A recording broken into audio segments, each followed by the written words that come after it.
Crime control news میں خوش آمدید. میں ہوں آپ کی ہوسٹ رزینہ خان. آپ دیکھ رہے ہیں کرائم کنٹرول نیوز HD. مزید جانتے ہیں ہمارے نمائندے کی اس رپورٹ میں. بسم اللہ الرحمن الرحیم. جی ہاں ناظرین، پارلیمانی سیکرٹری داخلہ حاجی شوکت علی اور ایسی پشاور سائرہ رحمان کے ہمراہ محلہ جوگنشاہ پہنچ گئے. شیخو پورا ٹرین حادثے میں سکھ برادری کے جابحق افراد کے لواحقین سے اظہار افسوس کیا اور کہا کہ اس المناک حادثے سے پورے پشاور شہر سوگوار رہے اور اس دکھ درد کی گھڑی میں ہم ان کے غم میں برابر کے شریک ہیں.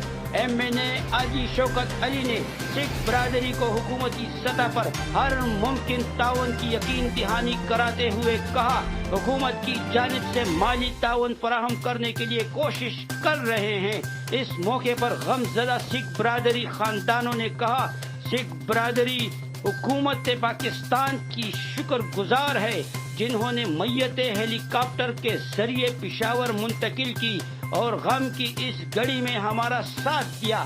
اس موقع پہ سکھ برادری نے 10 روزہ سوگ کا اعلان کیا اور پارلیمانی سیکرٹری داخلہ حاجی شوکت علی کا شکریہ ادا کیا اور دعائیں دی.